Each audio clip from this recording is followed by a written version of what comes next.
स्वागत है आपका। जय श्री राम पूजा जी। जी जी जी, जय सिया राम। मैं आपसे जानना चाहूंगी कि हम तस्वीर अब बदलते भारत की देख रहे हैं। कहाँ हम सोचते थे कि भारत की जो संस्कृति है, भारत का जो कल्चर है, उसमें विदेशी कल्चर का जो घालमेल हुआ था।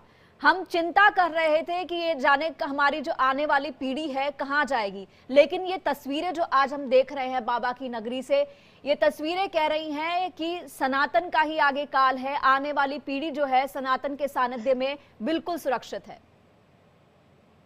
देखिए पूजा जी, जब कोई व्यक्ति घर से बाहर निकलता है तो ये भी निश्चित होता है कि उसे वापस घर ही आना पड़ता है, चाहे वो कितने दिन भी कहीं भी घूम ले। और हमारे सनातन की, हमारी संस्कृति की इतनी सुंदरता है कि जब हम कोई कार्य करते हैं तो सर्वप्रथम भगवान गणेश का पूजन करते हैं। वक्रतुंड महाकाय कोटि सूर्य समप्रभा निर्विघ्नं कुरु मे देव सर्वकार्येषु सर्वदा। जी इस भावना से कि जो हम कार्य करना चाहते हैं वो निर्विघ्न संपन्न हो। तो ये सनातन की सुंदरता है कि कुछ दिनों में देखिए, ये भी आवश्यक था कि पश्चात सभ्यता में जाके हमारे देश के लोगों ने ये देख जी लिया कि वास्तविकता में उन्हें उसमें कुछ हासिल नहीं होने वाला है। वो नशे की तरफ जा रहे थे, वो व्यभिचार की तरफ जा रहे थे। लेकिन कहीं न कहीं ये संस्कृति के प्रचारकों, धर्मगुरुओं या भारत के हिंदुओं का ये आज तक का प्रयास रहा कि कुछ लोगों को अभी अपनी संस्कृति की तरफ मोड़ा है, वो भगवान की तरफ अग्रसर हुए हैं। लेकिन मेरे हिसाब से अभी काफ़ी नहीं है, क्योंकि अभी और भी संघर्ष लगेगा। अगर भारत को विश्व गुरु बनाना है, भारत की पहचान, इस देश की पहचान हमेशा, इसकी संस्कृति को तो अन्य देश भी अपना रहे हैं। ऐसा नहीं है कि ये वैज्ञानिक भी है और ये वास्तविक भी है। तो कहीं न कहीं वेदों से, शास्त्रों से, उपनिषदों से जब तक लोग नहीं जुड़ेंगे, जी अभी तो सिर्फ भगवान को उन्होंने जानना शुरू किया है। जिस दिन जान लिया और उनको मानने लगे, तो वास्तविक भारत विश्व गुरु बनेगा। और ऐसी हमारी आज ये देख के हमें अत्यधिक प्रसन्नता है कि हमारा देश, हमारी संस्कृति, हमारे देश के लोग अपनी संस्कृति में पुनः लौट रहे हैं। तो ये कहीं न कहीं विचारणीय है कि ये वो धन्य व्यक्ति हैं जिन्होंने पब में जाना या शराब का सेवन करना स्वीकार न करके बाबा विश्वनाथ के, भगवान श्री राम के दर्शन करना उचित समझा। तो कहीं न कहीं देश और देश के हिंदुत्व जागृत हुआ है और देश की जनता एक बार पुनः अपनी संस्कृति की तरफ लौट रही है। जी, आपसे ये भी जानना चाहेंगे कि जिस तरीके से हम देख रहे हैं कि लगातार जो है मंदिरों में जितने भी अपने सनातन धर्म के मंदिर हैं, भगवान के द्वार हैं, वहाँ पर कुछ संख्या नहीं है, बड़ी संख्या के अंदर श्रद्धालु हैं। और इनमें वो श्रद्धालु हैं जो भारत के बाहर से भी आ रहे हैं, विदेशी लोग जो हैं। इसे आप कैसे देखते हैं? क्योंकि हम अपनी रूट्स की तरफ वापस आ रहे हैं, हम अपनी जड़ों की तरफ, हम अपने सनातन की तरफ वापस आ रहे हैं, लेकिन दूसरे धर्म के लोग जो सनातन में आ रहे हैं, इसे आप कैसे देखते हैं? देखिए पूजा जी, सनातन की एक बहुत अच्छी बात है कि सनातन 5 चीजों से चलता है: जी श्रद्धा, आस्था, विश्वास, परिश्रम और प्रयास। सबसे पहले व्यक्ति के अंदर श्रद्धा जागृत होती है, सनातन के प्रति उसका रुझान आता है। जब श्रद्धा आएगी तो उसकी उस धर्म के प्रति आस्था आएगी। जब आस्था आएगी तो उसका विश्वास जागृत होगा। जब विश्वास जागृत होगा तो उसके लिए वो परिश्रम और प्रयास करेगा। जी जब ये पांचों चीजों का समावेश हो जाता है तो व्यक्ति भगवान की तरफ मुड़ जाता है।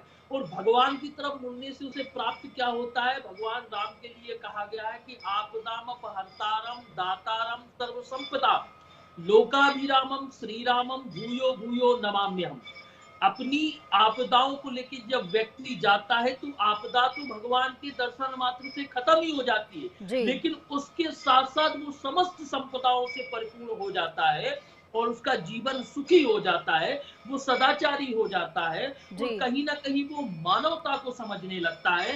ये सनातन की सबसे अच्छी सुंदरता है कि अपने आप से तो प्यार करो ही करो, अपने प्रियजनों से प्यार करो, लेकिन इस पूरे चराचर पे जो जीव है, चाहे वो किसी भी योनि में हो, वो भी भगवान का अंश है और उनसे भी वैसे ही समान व्यवहार करो। ये जी सनातन सिखाता है। जी इसलिए अन्य देशों की, अन्य संस्कृतियों के लोग भी उन सनातन की मानवता को देख के, सनातन की जीव प्रियता को देख के सनातन की तरफ जुड़ना चाहते हैं और जुड़ रहे हैं। जी, आपने बिल्कुल ठीक कहा, क्योंकि सनातन की अगर बात करते हैं तो सनातन में तो ये कहा जाता है कि कण-कण में जो है भगवान बसे हैं। यहाँ पर सनातन में तो जो है चींटी तक को जो है वो भोजन दिया जाता है। मैं अब वापस आपके पास आऊंगी। नए साल के मौके पर न सिर्फ वाराणसी बल्कि अयोध्या में भी जो है बहुत बड़ी तादाद में श्रद्धालु पहुंचे हैं। अयोध्या के होटल्स और धर्मशालाएं श्रद्धालुओं से भरे हुए हैं। जन्मभूमि पथ पर श्रद्धालुओं की भीड़ गीत गा रही है, जयकारे लगा रही है। पूरे नगर में भक्तिमय माहौल है और सभी प्रभु श्री राम के मंदिर के दर्शन करने के लिए पहुंच रहे हैं। नववर्ष के शुरुआती मौके पर अयोध्या अब केवल एक धार्मिक स्थल नहीं है, बल्कि श्रद्धा और नववर्ष के नए केंद्र के रूप में भी उभरा है। उड़ीसा से आए हैं, श्री राम को दर्शन करने आए हैं। हाँ, तो लाइन में कितनी देर से लगी है? आधा घंटा हो गया है लाइन में खड़े हैं। राम जी के साथ नए साल की शुरुआत। हाँ जी, राम के साथ नए साल की शुरुआत करना चाहते हैं। भुवनेश्वर से आए हैं, आज नया साल राम जी के साथ करेंगे। कैसा लग रहा है? एकदम बढ़िया लग रहा है, मस्त लग रहा है। कितनी देर से लाइन में? लगभग आधा घंटे से खड़े हैं हम लोग और लगता है और 1 घंटा लगेगा। व्यवस्थाएं कैसी? नहीं, व्यवस्था बढ़िया है, एकदम बढ़िया है। हरियाणा से आए हैं, गुड़गांव से, और प्रभु श्री राम के दर्शन करने के बाद मन इतना तृप्त हो गया है। 2025 की शुरुआत इतनी अच्छी हो गई है, हम आपको बता नहीं सकते। हम दिल्ली से आए हैं, भगवान राम के दर्शन करने आए हैं। अच्छा, कैसा लग रहा है? अच्छा लग रहा है, भीड़। नया साल भी है। हाँ, हैप्पी न्यू ईयर। इससे बढ़िया साल की शुरुआत हो ही नहीं सकती है। श्री राम प्रभु के चरण में दर्शन हो जाएं, इससे बढ़िया क्या शुरुआत होगी। कैसा लग रहा है? बहुत ही बढ़िया। तो ये कुछ तस्वीरें आप अयोध्या से देख रहे थे, श्रद्धालुओं की बात सुन रहे थे। नए साल के पहले दिन वृंदावन की पावन धरती पर भक्ति का एक अद्भुत नजारा देखने को मिला। देश विदेश से आए लाखों श्रद्धालु अपने आराध्य बांके बिहारी जी के दर्शन करने के लिए पहुंचे। प्रसिद्ध बांके बिहारी जी के मंदिर में सुबह से ही भक्तों की भारी भीड़ उमड़ी थी। पैर रखने की जगह नहीं थी और हर कोई राधे राधे का जाप कर रहा था। नए साल 2025 का आज पहला दिन, लोग अपने अपने तरीके से नए साल के सेलिब्रेट कर रहे हैं। उसी के साथ आज सुबह से ही अपने आराध्य बांके बिहारी के दर्शन करने के लिए श्रद्धालु भक्त यहाँ पहुंच रहे हैं और जानते हैं कि जिस तरह से उन लोगों ने दर्शन किए, आखिर के साथ में आस्था कैसे बढ़ रही है लोगों की। आज आपने ठाकुर जी के दर्शन किए हैं, कैसा लगा आपको? बहुत अच्छा लग रहा है। नए साल पे उनके दर्शन हुए तो और ज्यादा अच्छा लग रहा है और खुद को बहुत लकी समझती हूँ कि यहाँ पे आने मिला और दर्शन करने मिला। क्या मनोकामना, क्या मांगा आज नए साल की शुरुआत में आपने? मनोकामना बतानी तो नहीं चाहिए, फिर भी बोलती हूँ जो है बस जो हो अच्छा अच्छा हो बस लाइफ में। एक तरफ यूथ जो है मनाली, कुल्लू या गोवा किस तरह के जगह पर जाता है, पार्टियां करता है, लेकिन कुछ यूथ जो है आस्था की तरफ अब मुड़ने लगा है। तो ऐसा क्यों है और आप लोग क्या समझते हैं कि पार्टियां जरूरी है या आस्था? मैं तो आस्था ही समझती हूँ और कलयुग करना भी चाहिए बोलते हैं। और आज की जनरेशन में आप देखते हो कि तीर्थ यात्रा यंग जनरेशन भी आती है, तो बहुत सही चीज है ये। तो मतलब कि आस्था को जरूर मानना चाहिए, लोगों को मानना ही चाहिए। आप भी यहाँ दर्शन करने के लिए आए हैं। एक तरफ यूथ पार्टी मना रहा है और आप लोग यहाँ पहला दिन अब ठाकुर जी के साथ सेलिब्रेट कर रहे हैं। ठाकुर जी ने अपने संसार में लाए तो ठाकुर जी को मनाने आए, रिझाने आए। इस उनके जन्मभूमि, कृष्ण भूमि जिसे हम कहते हैं, ये ठाकुर जी से बढ़कर और यहाँ पे कुछ नहीं है जीवन में। बोलो राधे राधे। और भी सभी तमाम लोग हैं, कुछ यूथ हैं हमारे साथ में, उन लोगों से जानेंगे कि कैसा लगा उनको दर्शन करके। जी, कैसा लगा आप लोगों को दर्शन? बहुत अच्छा लगा है। इससे एक तरफ यूथ जो है पार्टी करता है और आप लोग दर्शन करने के लिए आए, माथे पे टीका है। नहीं, यूथ पार्टी वाला नहीं रहा अभी ना आपको दर्शन ही करने चाहिए। सुकून उसी में, पार्टी में कोई सुकून नहीं है। हम भी लोग गोवा जाते हैं और लोग वृंदावन भी जाते हैं। हमें वृंदावन जाना है, वृंदावन वाले हम। तो ये देखिए, ये वो यूथ है जो लोग अपने आराध्य के दर्शन करने के लिए आ रहे हैं। पहले दिन जो अपना ठाकुर जी के साथ सेलिब्रेट कर रहे हैं। तमाम ऐसे लाखों की संख्या में श्रद्धालु अपना पहला दिन जो है बांके बिहारी के साथ में सेलिब्रेट करने के लिए आ रहा है। और यहाँ के जो निज निवास के लोग हैं उनसे भी जानेंगे कि आखिर में कैसा दिन है, कैसा आज पहला दिन है, किस तरह से आप अपने ठाकुर जी के साथ में नया साल मना रहे हैं। सब पब्लिक आ रही है नया साल बांके बिहारी के श्री चरणों में मनाने। ये अच्छी बात है कि आज के युवा और युवती गोवा वगैरह शिमला वगैरह ना ठाकुर जी के धर्म की ओर बढ़ रहे हैं। ये ठाकुर जी ऐसे ही तुमको बढ़ाता रहे धर्म की ओर। ये देखिए जिस तरह से लोग हैं, जो उनका मानना है कि एक तरफ जो लोग पार्टियां करने के लिए गोवा, कुल्लू मनाली, शिमला जाते हैं, तो वहीं लाखों की संख्या में श्रद्धालु अपने आराध्य के साथ में साल का पहला दिन मनाने आ रहे हैं। प्रेम कौशिक, इंडिया डेली, मथुरा।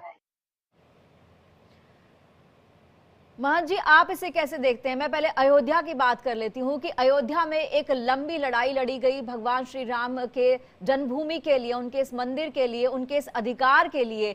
अब जाके जब भगवान का मंदिर बना है अयोध्या में, रामलला विराजमान है वहां पर, तो आपको क्या लगता है भक्ति की एक नई धारा जो है वो अयोध्या से निकलती दिखाई दे रही है?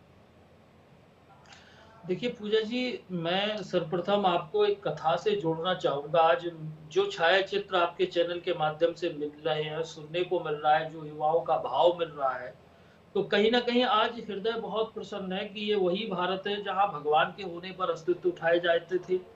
ये वही भारत है जहां हिंदू संस्कृति को दबाने का, तोड़ने का प्रयास किया गया। ये वही भारत है जहां हिंदू संस्कृति को ही काल्पनिक बताया गया। लेकिन आज जो रुझान देखने को मिल रहे हैं, तो कहीं ना कहीं मुझे लग रहा है कि देश जागृत हो रहा है, और जब ये प्रचुर रूप से जागृत हो जाएगा तो कहीं ना कहीं ये देश की दिव्यता और भव्यता के किस्से पूरे विश्व में कहे और सुने जाएंगे। लेकिन उसके साथ साथ मैं इस प्रोग्राम में कथा के माध्यम से जोड़ूंगा कि जब राजा परीक्षित और कलयुग का युद्ध हुआ जी, और राजा परीक्षित ने कलयुग पर विजय प्राप्त की, तो कलयुग को 4 स्थान दिए गए राजा परीक्षित के द्वारा। द्यूतम पानम श्रेयासूनम यत धर्मस चतुर्विधा, जहां जुआ खेला जा रहा हो, जहां शराब पी जा रही हो, जहां व्यभिचार हो रहा हो और जहां दूसरों की बुराइयां हो रही हो, यहाँ कलयुग का निवास रहता है। और आप देखिए जो पश्चात सभ्यता के रूप में नया वर्ष मना रहे हैं, वहाँ ये चारों चीजें होती हैं। वहाँ जुआ खेलने जाते हैं लोग कसीनों में, शराब का सेवन करने जाते हैं पार्टियों में, व्यभिचार करने जाते हैं होटलों में। लेकिन आज के वर्तमान युग में जो छाया चित्र निकल के आ रहे हैं भारत में, भगवान की ओर लोग मुड़ रहे हैं, तो कहीं ना कहीं भगवान से हमें मिलेगा क्या? भगवान राम की भक्ति से हमें मिलेगा सदाचार, भगवान राम की भक्ति से मिलेगा हमें त्याग, भगवान राम की भक्ति से हमें मिलेगा भाई का भाई के प्रति कर्तव्य क्या होना चाहिए, भगवान राम की भक्ति से हमें मिलेगा कि सादर सास ससुर पति पूजा, एक पत्नी का कर्तव्य क्या होना चाहिए। भगवान राम के चरित्र से हमें सीखने को मिलेगा कि पिता के सिर्फ एक वचन के लिए राज्य छोड़ के वनवास कैसे जाया जाता है जी। अगर कहीं ना कहीं देश के युवाओं ने भगवान का चरित्र और भगवान का चिंतन कर लिया, तो ये भारत विश्व गुरु बनने से कोई नहीं रोक सकता। और तमाचा होगा उन लोगों के मुंह पर जो कहते हैं कि हिंदुत्व एक काल्पनिक है। दूसरी बात, आपने अयोध्या का प्रश्न किया। हमारे राम जी तो इतने उदार हैं कि राम जी जब ये परंपरा तो वहीं से शुरू हुई। जब भी हम जीवन में कुछ बड़ा करने जाते हैं, हमारा कोई विशेष दिवस होता है, तो अपने आराध्य की पूजन करते हैं। जैसे राम जी जब लंका पर चढ़ाई करने जा रहे थे, तो उन्होंने भगवान रामेश्वरम की स्थापना की। लिंग थाप विधिवत कर पूजा, शिव समान प्रिय मोय न दूजा। राम जी ने वो लिंग की स्थापना करके और ये दर्शाया कि जब हम कोई विशेष कार्य करें, तो जो हमारे आराध्य है, जो हमारे इष्ट हैं, उनके प्रति हम समर्पित हों, उन्हें हम अपना भाव दें, उनसे निवेदन करें कि हम प्रभु जो करना चाहते हैं। वैसे विशेष मौका है। हालांकि ये कहा जाता है कि हमारा नववर्ष नहीं है, लेकिन ये भी साफ है कि हमने दूसरे देश के नववर्ष को अपने रंग में रंग लिया है। मैं वापस मान जी आपके पास आऊंगी और भी चर्चा करूंगी, लेकिन इस वक्त हम अपने दर्शकों को 2 तस्वीरें दिखा रहे हैं।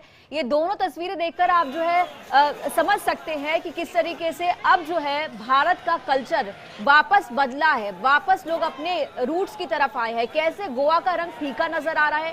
स्क्रीन पर जो 2 तस्वीरें हैं वो गोवा की और अयोध्या की हैं।